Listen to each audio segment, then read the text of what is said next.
Hi, this is Adam from the classroom. In this video, we'll be talking about place value. When trying to understand place value, we need to recognize that it is based on the number of digits. Looking at the following numbers, we can see an increase in the number of digits as the zeros are added. Thus, we can see we have 1, 1, 1, 10, 100, and 1000. Each of these having 1, 2, 3, and 4 digits respectively. Now, changing the numbers, we can see a pattern emerging, where previously we had 1, 1, 110, 100, and 1000.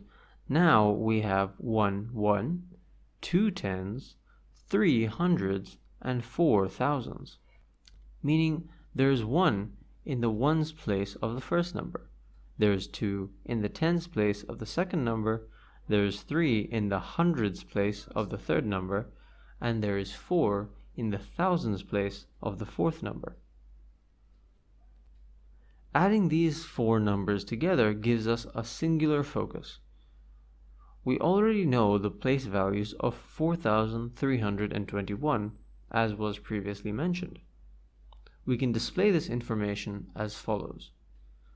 1 is in the ones place, 2 is in the tens place, 3 is in the hundreds place, and 4 is in the thousands place. Now, as a general rule, we can recognize that the rightmost number will always be the ones place.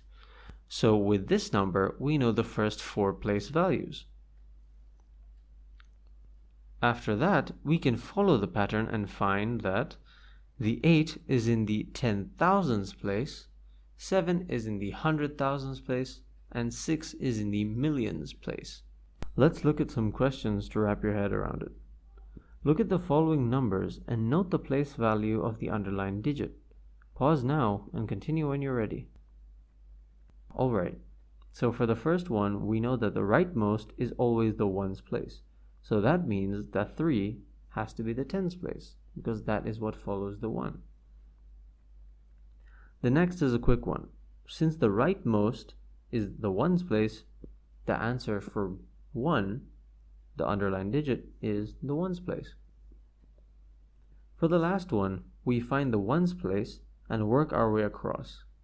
We see that the ones place is the 7, so after that the tens place is where the 8 is, 6 is in the hundreds place, and 0 is in the thousands place. All good so far? Well, if you need to run through it again, just scroll back and listen to the explanations one more time. Make sure you're solid on this before moving forward. Now, looking at place values with decimal numbers. It's mostly the same, but with a small adjustment. Looking at this number, we see where the decimal point is. Now, the ones place is on the left of the decimal point. This is technically also true with integers, except the decimal is not shown because it's unnecessary. Okay, so since the ones place is where 0 is, that means that the tens place is where the 9 is, and so on and so forth.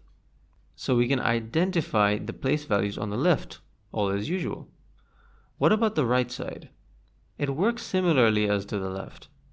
We consider the ones place as the middle of the number, so the tens is the next digit on the left, and the tenths is the next digit on the right. After that, it's the hundreds on the left, and the hundredths on the right. Don't forget the th at the end. It's an important distinction. Time for some practice. Same drill as last time. Try your best. I believe in you. All done? Lovely. So we recall that the ones place is to the left of the decimal. Since that's the place that we're looking for, all is well. Ones is the answer. And from that we can tell that the 6 is in the tenths place. For the second number, we can see that the 4 is in the ones place because it is the number immediately to the left of the decimal. Then we know that 2 is in the tens place and 3 is in the hundreds place. We also know that 1 is in the tenths place.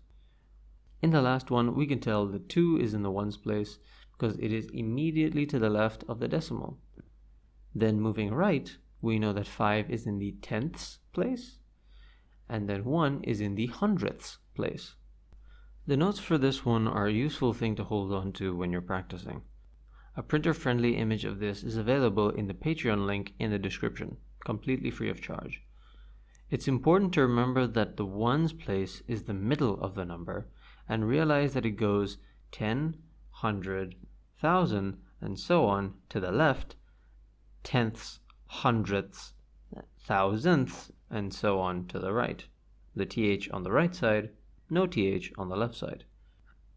There's a key for reference on the right hand side as well. Thank you for watching, and I hope this video was of help to you. Take care, and I'll see you next time in the classroom.